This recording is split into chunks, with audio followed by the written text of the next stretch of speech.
एक बार किसी बात पर अकबर बीरबल से नाराज हो गए और उन्होंने बीरबल को राज्य छोड़कर कहीं दूर चले जाने का आदेश दे दिया। बीरबल ने अकबर के आदेश का पालन किया और राज्य छोड़कर चले गए। कुछ समय बीतने के बाद अकबर को बीरबल की याद आने लगी। कई महत्वपूर्ण मुद्दों पर बीरबल का मशवरा अकबर को निर्णय लेने में मदद करता था, इसलिए बीरबल के बिना निर्णय लेने में अकबर को असुविधा होने लगी। आखिरकार उन्होंने अपने सैनिकों को बीरबल को ढूंढने के लिए भेजा। सैनिकों के कई गांव में बीरबल को ढूंढने का प्रयास किया।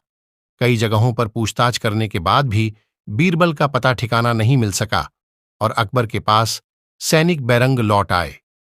अकबर किसी भी सूरत में बीरबल को वापस लाना चाहते थे। इसके लिए उन्होंने एक युक्ति सोची। सैनिकों के माध्यम से उन्होंने अपने राज्य के सभी गांवों के मुखियाओं को संदेश भिजवाया। संदेश इस प्रकार था, 1 माह के भीतर एक घड़े में बुद्धि भरकर उस घड़े के साथ दरबार में उपस्थित हो। ऐसा न कर पाने की स्थिति में बुद्धि की जगह घड़े में हीरे जवाहरात भरकर देना होगा। अकबर का यह संदेश सैनिकों द्वारा गांव-गांव में प्रसारित किया गया। एक गांव में बीरबल भेष बदलकर एक किसान के खेत पर काम किया करते थे। जब उस गांव के मुखिया को अकबर का यह संदेश मिला तो वो चिंतित हो उठा। उसने गांव के लोगों की सभा बुलाई। बीरबल भी उस सभा में उपस्थित हुआ। गांव के मुखिया ने अकबर का संदेश गांव वालों को दिया तो सभी सोच में पड़ गए। तब बीरबल ने मुखिया से आग्रह किया, महाशय, आप मुझे एक घड़ा दे दें, मैं उसे इन महीने के अंत तक उसे बुद्धि से भर दूंगा। मुखिया के पास और कोई चारा नहीं था। उसने एक घड़ा बीरबल को दे दिया। बीरबल वह घड़ा लेकर किसान के उस खेत पर चला गया जहां वह काम किया करता था। वहां उसने कद्दू उगाए थे। उनमें से ही एक छोटे से कद्दू को उठाकर उसने घड़े में डाल दिया। कद्दू अब भी अपनी बेल से लगा हुआ था। बीरबल उस कद्दू को नियमित रूप से खाद पानी देने लगा और उसकी अच्छी तरह से देखभाल करने लगा, जिससे धीरे धीरे कद्दू बढ़ने लगा। कुछ दिनों बाद कद्दू का आकार इतना बड़ा हो गया कि उसे घड़े से बाहर निकाल पाना असंभव था।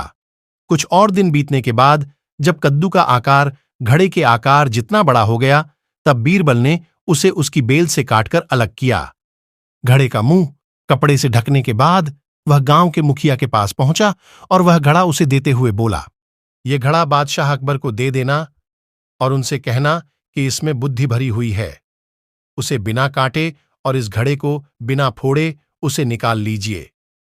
मुखिया बादशाह अकबर के दरबार पहुंचा और उसने अकबर को घड़ा सौंपते हुए वैसा ही कहा जैसा बीरबल ने उसे कहने के लिए बोला था।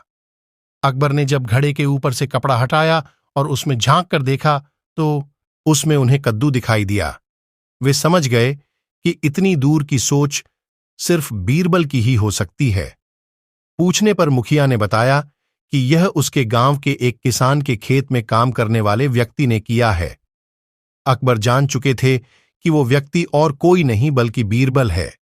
वे तुरंत मुखिया के गांव गए। वहां किसान के घर जाकर बीरबल से मिले और उससे माफी मांगकर वापस दरबार में ले आए। सीख: हर समस्या का कोई न कोई हल अवश्य होता है।